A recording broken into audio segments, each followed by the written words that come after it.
Let's welcome to the program Aleksandra Agatowska, Chief Executive Officer of PZU Life, leader with extensive knowledge in insurance and finance sectors, sociologist by education, champion of employees' mental health programs, and advocate for fostering the culture of care. Welcome. It's a pleasure having you here. And I have a question to start. It's a big question. What is your mission and your quest as a leader? First, what popped in my mind was Mission Impossible, but I guess it would be possible. Yeah. And I have very, very big hope that this is possible. My mission, of course, changes over time. It clarifies, it changes because the world is changing. In the beginning was just set up really high standards in everything what I did or what companies that I work for did. Now I have in mind mainly the health issue. And I believe that health is so broad area that we may do a lot of things here, and of course COVID-19 was the trigger to think about it in a different way that I thought about it previously, because of course life insurance tackle not only life risks but also healthcare and health risks too. And now I think that health issues are not only about our physical health, which is broad as well, but mental health, climate changes issues, water pollution, etc., which all of these areas concentrate on our health. I read in the article you co-authored with Shea Ambition, of the head of Health and Healthcare Center. You published this article last December 2023 at the World Economic Forum platform, and I will quote one sentence which really stood up for me. In the complex mosaic of global challenges, few threats are as critical as mental health and well-being of our workforce. Addressing this crisis is mission critical for organizational sustainability, societal resilience, and global workforce optimization. It sounds like you're almost ringing the bell, naming it the crisis, and it's a mission critical for organization to solve it. Why is it so important to you?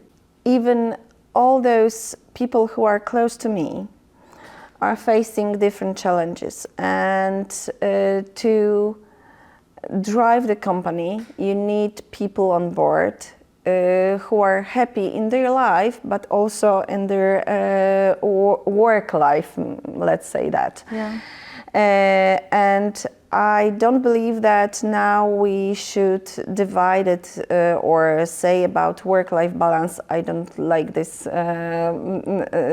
this kind of this definition. Term. Yes. It was very popular before. It was, but yeah. I believe that there is something like a life balance, and we aim to be better in balancing different areas in our life.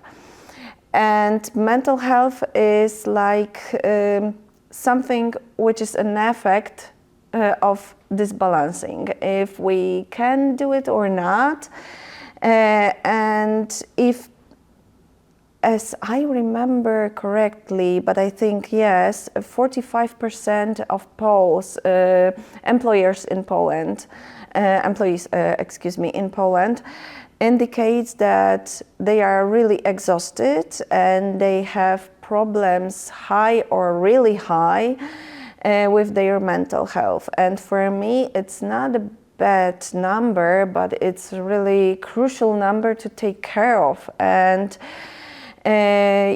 when people spend and work a lot of their big part of their life. So this is not the topic that employers should go around or skip, but they have to be interested really in this area.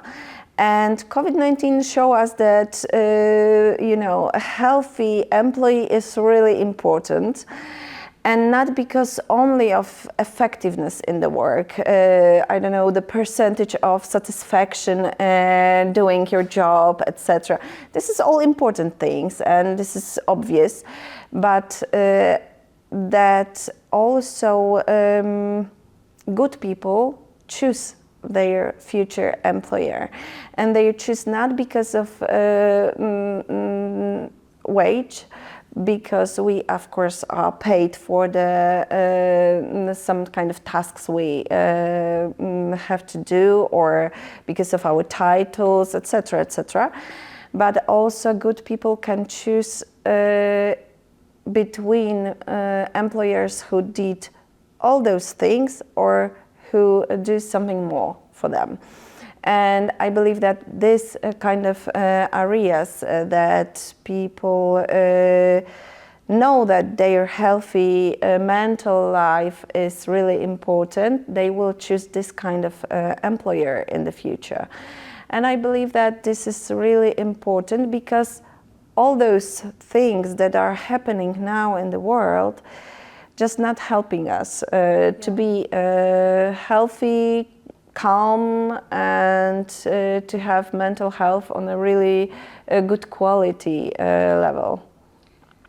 Aleksandra, I will risk a statement that the perspective you are presenting is still quite rare among the employers in Poland and in this part of Europe. I actually came across the statistics, the survey, the poll that your company conducted last year, PZU Life, which showed on one side that employees, they stayed this huge state of being exhausted, being tired, and facing some issues with mental health. But I think less than 20% of employers actually recognize the need for creating programs, facing or building, this part of the mental health programs in their organizations. Why do you think the awareness, the need among employers is at such low level? I think that is because of leadership, and I'm not here to to mark some leaders don't do anything to their employees, because I think that first of all they have to do something for themselves, and I believe that here leadership is really crucial to see also me as a leader, that I need the space to be healthy, to may manage other people. And I believe that the thing that we facing, the most challenge we're facing now as a leaders is to be, real person, because you can be CEO and you have this kind of devices, the hierarchy, etc., the structure, the power that you can influence people, etc. But also there is so many things in our lives that you don't have, or you may not have the time to be just the real person you are. And I believe that this kind of inside war is not something good for the leaders. And now the world in business is changing. We talk about authentic leadership, empathic leadership, etc., etc. And I believe that this is about being real in work. But this is risky. And if you go down from the pedestal of being great CEO, you are a normal person and you don't have this kind of devices, as I said before, hierarchies, etc., etc. So you have to engage in a relationship with people. And this is somehow, sometimes, costful, yes? You need to invest something and you don't know what you will take out from this relationship. And if you are the person who may manage people or not, this is, this is maybe not strange, but strange when you spend the whole life in your business career just making some faces. I'm the manager, I'm the specialist, I'm the expert, and then I'm CEO. Yes, so I take on some faces and now just take it off. It's not easy, but I believe, because I believe in this kind of leadership, I believe that this is so exciting and it pays a lot. This is incredible how you're describing this transition. Yeah. And I'm very interested in the relationship between the authentic leadership, the empathic leadership, and the mental health, as you described, that it starts from the leader itself. If leader builds the walls and pulls the shields, it's actually putting the mask, putting the shield, and putting kind of the distance and wall between the leader himself and the rest. Mm-hmm. It is also putting the shield against our own mental health. Is true. That true? That's true. Mm-hmm. And I believe that this is not worthy. Yeah. Actually, because the worthy in the end, as far as I know and as far as I read till now, what is worthy is a relationship with people, so with different human beings. So if we can spend 30 years in one company and don't know your employees. And I believe that, and I'm not so, smart enough that, I don't read this somewhere else, but COVID-19 caught me in the beginning of my being leadership in PZU Life, because I was pointed out on the position of CEO just before COVID starts. And what helps me to go on during this hard time for everyone, because I believe that this,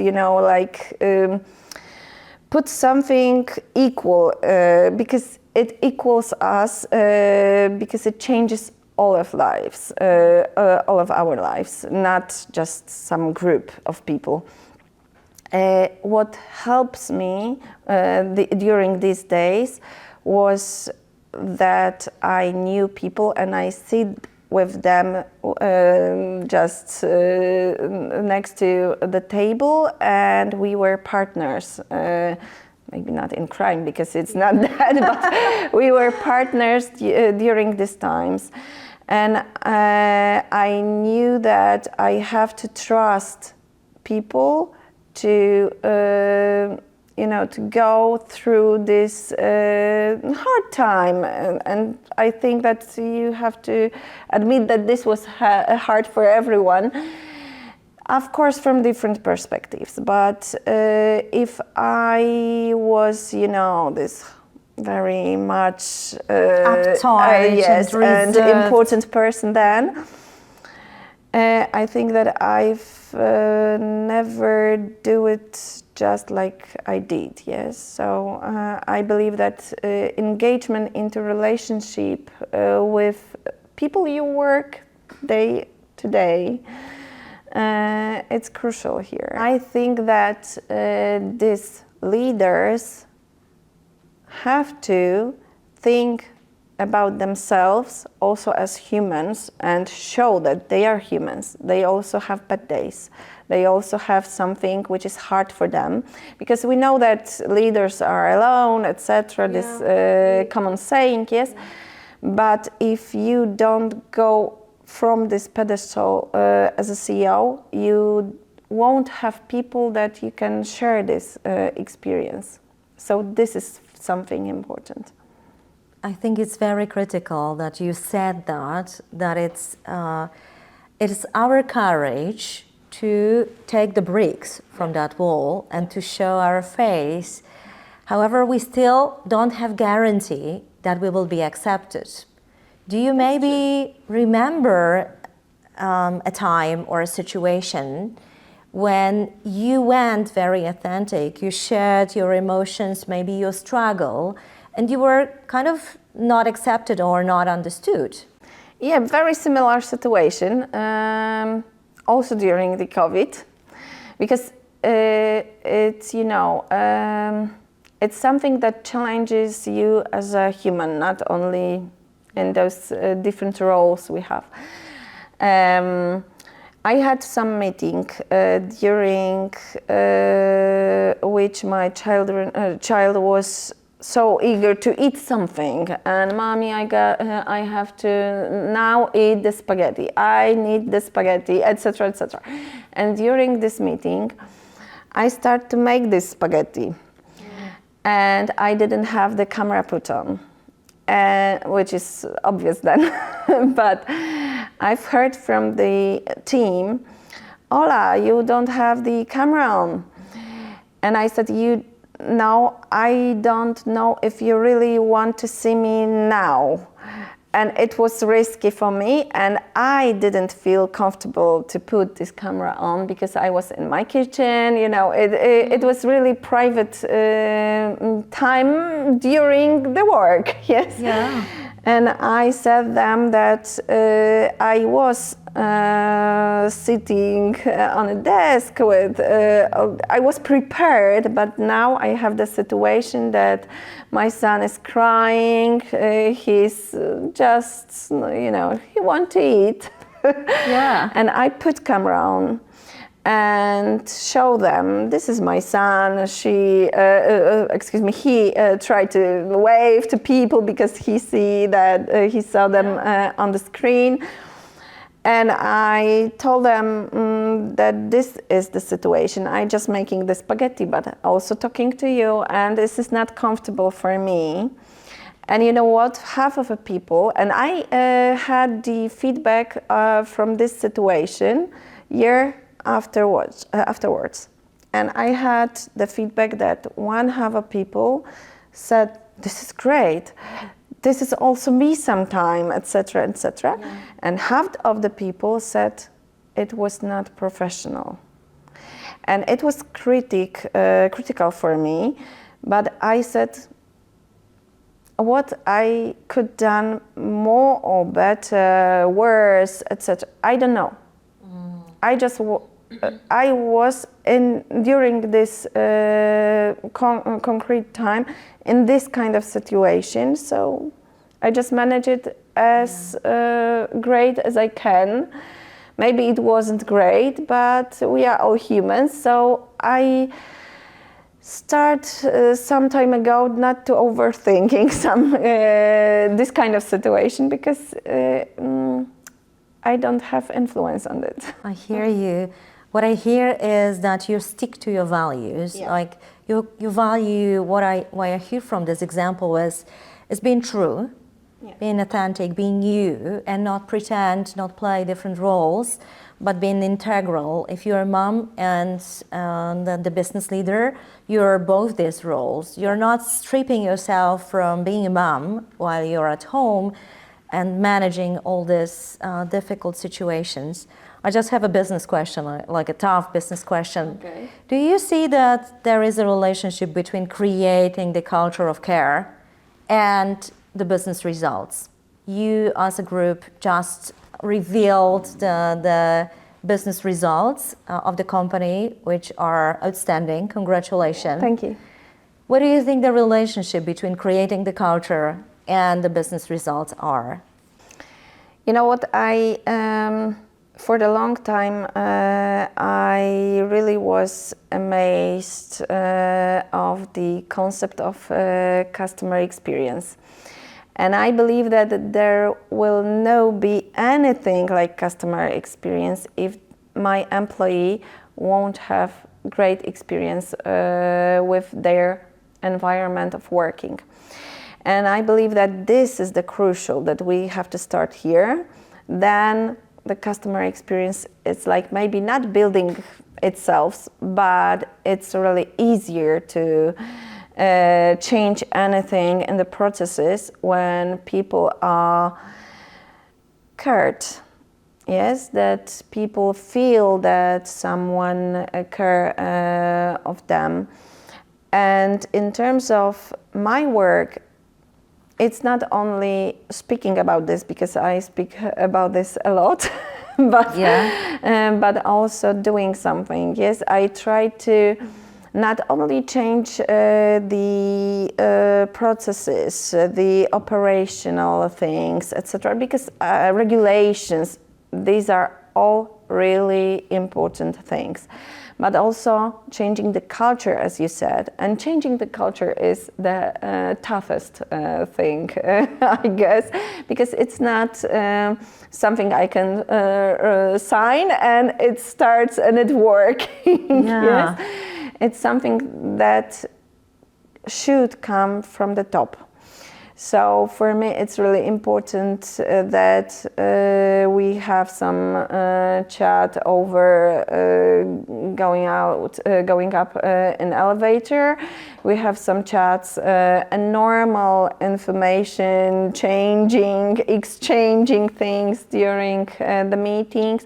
These are really important things for me. And I believe that in these areas, PZU Life is really changing in a good direction. Great to hear that. Aleksandra, you sit in different forums, in the World Economic Forum, in the committee dedicated to health, to women in finance. I wonder, what are the greatest challenges leaders face these days? And you yourself, what are you the most concerned about? New technologies, the climate challenges.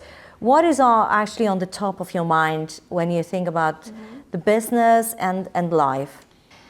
For me, it's really interesting now when I see and hear those all those discussion that we have this big ideas, big problems, geopolitical, climate change, etc. These are really big topics. On the other hand, these big topics, we may say that these are really close to us topics because it changes or influences our lives day to day, no matter what, if we are CEOs, if we are specialists, etc. This is not important at all in the end, because the health issue, it also, it's about me, my family, my colleagues, etc. It touches everyone. So climate change, the same thing. ESG and those SDG goals, the same thing. Every big topic now touch us personally. And for me, what I see that every leader also see that challenging is to think about diet, to think about our sport activities or being active at all. Challenging is if I use glass or plastic. Challenging is all those things, and it is good because when a leader understands the problem, they can transform it or even translate it into companies' goals, into companies' processes, etc. So I think that that's why mental health is also really important now. I hear you. What I hear is that what is the most human, it is the most personalized, the closest to us. I wonder, because there is multiple topics, this big trends. The last World Economic Forum was all about AI. Yeah. So we can be lost in, having the clear direction, or also making decisions about the future. Mm-hmm. Now, it's incredibly difficult to create a strategy that is like 5 years long or 3 years long. I wonder, how do you make your decisions, like where to go? And as a sociologist, you are probably equipped with some extra, magic tools. Can you share how do you make your decisions? Yes, of course. As a sociologist, I was also driven by data, and I liked statistics, etc. And now I believe that what I see, looking backwards, my decisions are sometimes a bit earlier than others, because I see all those signals, first signals, really early ones, and I don't, wait for some things to happen. I make acts before it happens, or I try to, because not always you can do that, but I try to. And in terms of COVID, there was also this kind of act in my from my perspective, because I didn't wait until COVID go into Poland, yes, or came into Poland. But I, when I go through Saturday activities, doing laundry, making some food for the whole week, etc., I've heard from the news, TV news, that Italy go like, hectic there, and it was really enormous things were going on there. And I start to think that, people go for vacation there, a winter vacation. They will come over to Poland soon. So my team is under pressure of COVID, and I started to think about, do I have so much knowledge that I know what to do? And I didn't.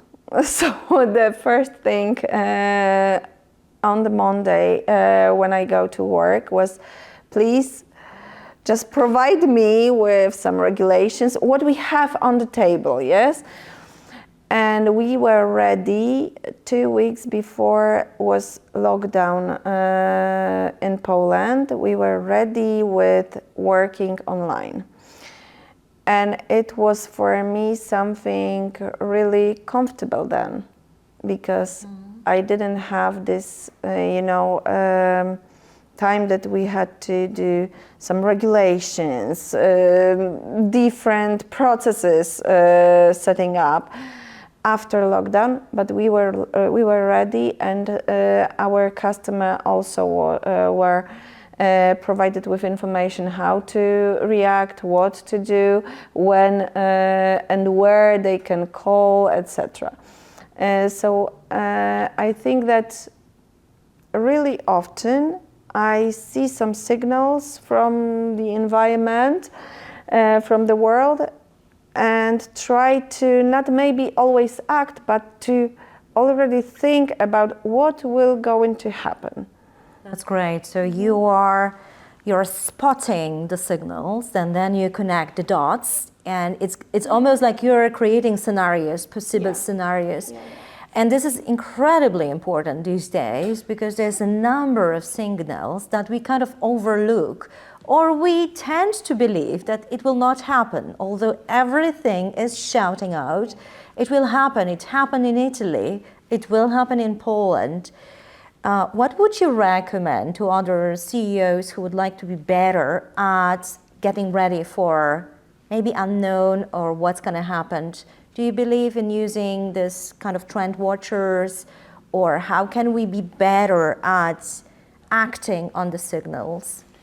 Actually, in my case, it works. Actually, we don't have to be only on our market, concentrated only on our market, on our business, etc. We have to take up our heads and eyes and see what is going on, like, you know, next to us, because sometimes it's not even touches our branch, but other one, and it will come over to our company.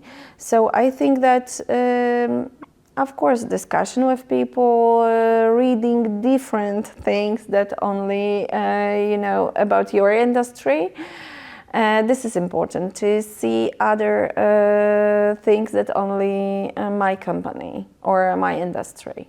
This is great what you're talking. I often hear, we are here in Poland. Poland is huge internal market, so we tend to kind of see, you know, inside, only internally.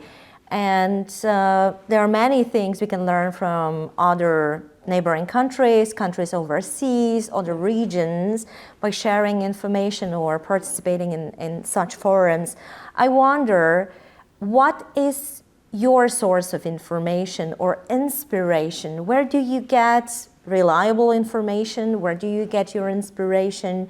Do you have mentors, or who is providing this new insights and broadening your perspectives? You know what, I don't have one person or one source of knowledge, information I can indicate, but I try to be where people are, not, for example, social media, it's not 8 hours per day for me, but I try to understand why they are there.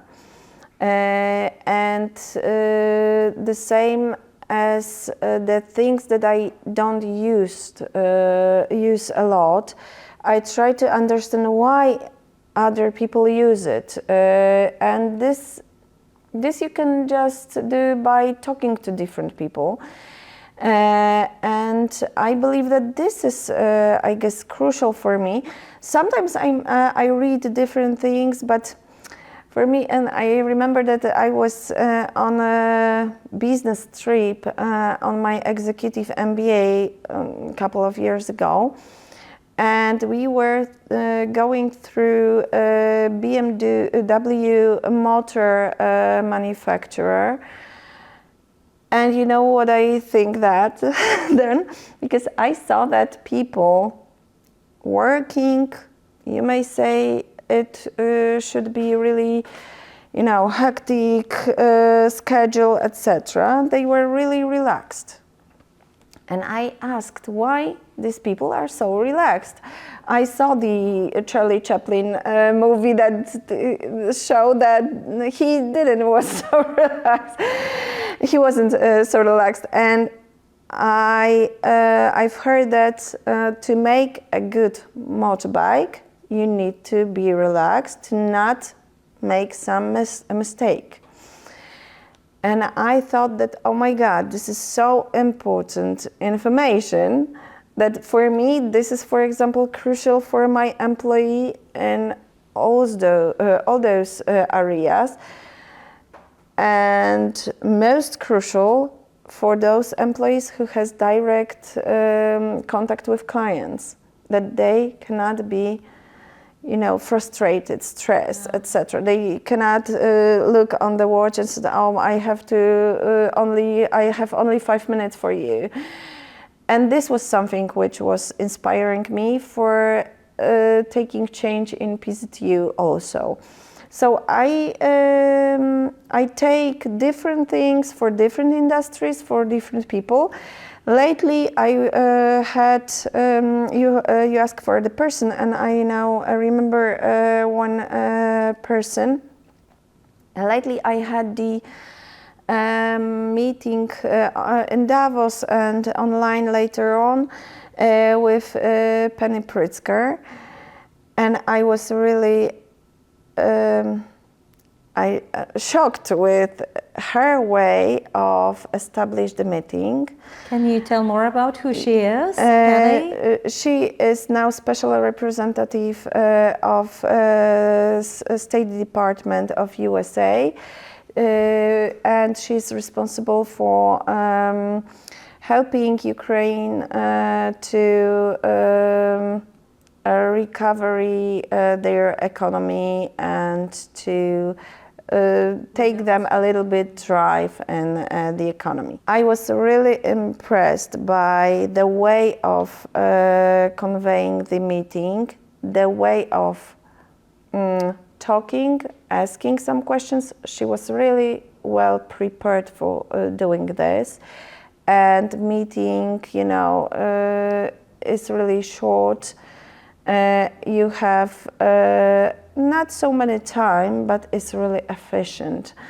And this was for me something as I would say, new quality in meetings, especially in Poland, when we like to talk much about different things. But I think that this was something inspiring, and we may use it as a lesson. Aleksandra, I have so many questions to you, but maybe the final, the kind of closing question. This series of interviews is aiming to create a space for impact leaders, leaders who are redefining the definition of success. What is your definition of success? You know, my definition of success is when I'm happy with what I'm doing.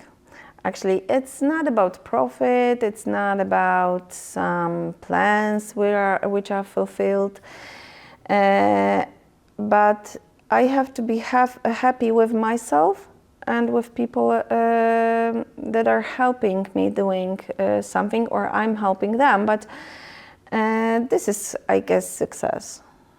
That's beautiful. Do you have people like you, people who support you in this approach? Who is your kind of closest circle, who is, you know, making your wings fly? I think that the closest one is my family, for sure, because, you know, family is the place that you are not CEO. You are the mother, the wife, daughter, etc. And it's really pleasure to have close people that you can be yourself, and they will told you or they can told you, oh, now you are not getting right things, or I don't know, something which you know, which calibrates us. And the other circle are my friends, mostly women friends. And you know what, I for the long time I didn't have a lot of people around me as a leader because I was so engaged in my work, and this wall, as I was talking about previously, also was about that I don't have people that I can talk to about different things. And now I just stand and said, okay, I want to have people around me, and they just came over. It's not about that I need to, you know, do something about it, just to be open. And now I have really nice circle of mostly women friends, but not only. And I think that this is really important. It's beautiful. The final. Imagine I'm a goldfish and I'm granting you one wish. If you could change one thing, what would it be? I'm talking about probably, you know, not just your personal life, but, you know, things in the societal area. Now I feel like, you know, Miss of the World or something like that. Kind of. But for sure, no, I will. I wanted to tell you about health or worse, etc. But I think that that we can be, as a human beings, really kind to each other. because that means that we will care about ourselves and other people. That's very beautiful. Thank you so much. Thank you. I hope your wish come true. And Me thank too. you. Good luck in all the endeavors you're pursuing in your life and business. Thank you very much, and you too.